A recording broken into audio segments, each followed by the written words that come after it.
Hey guys, welcome to my unboxing video, even though there's not actually a box. It did come in a cardboard box, but I kind of took that off already, just to make sure that it was all kind of in one piece. But what I have here is a sword that was sent to me that I've been sort of hyping up quietly, and so I'm gonna open it first.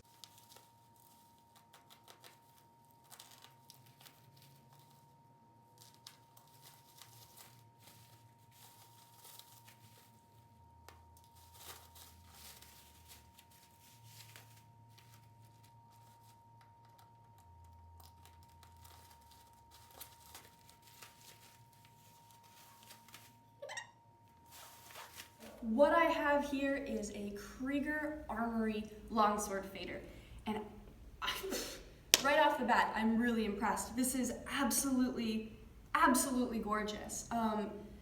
It feels amazing. It's actually a little bit on the heavier side from what I'm used to, but keep in mind, I'm used to fighting with a Siggy Shorty or an Ensifer Light, whereas this is neither of them. So I'd love to give you guys some close-up details of this.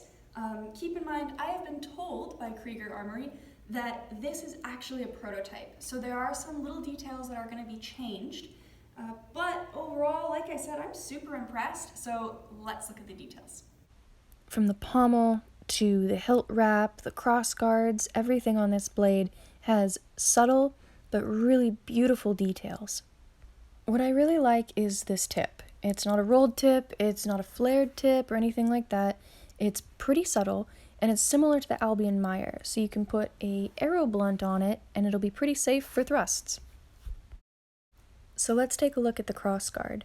It's got this gorgeous little twist on either side that I think is a really lovely detail. It's also hardened and tempered, so this actually makes them pretty resilient compared to other crossguards on other faders. The cord wrap on the hilt is also something to note.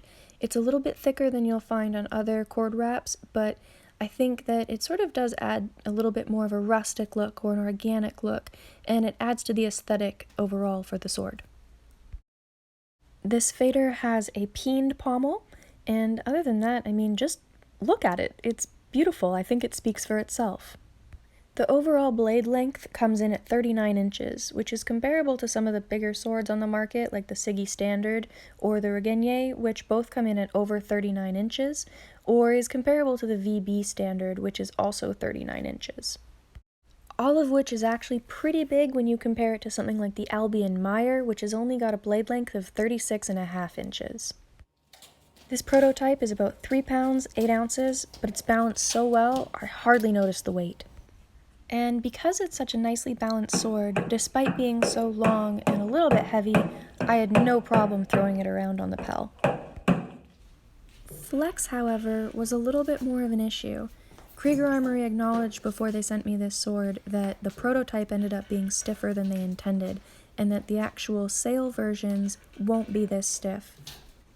So I'll make sure to be a little bit more careful when I'm sparring with this prototype, but I was really happy to hear that Krieger Armory decided to address that for their retail versions. Speaking of that retail version, the Krieger Armory Standard Fader is actually available now on their website, and it retails for $425 American.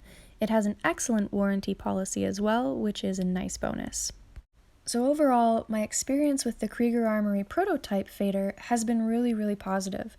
I've already stated it before, but I think it's worth saying it again.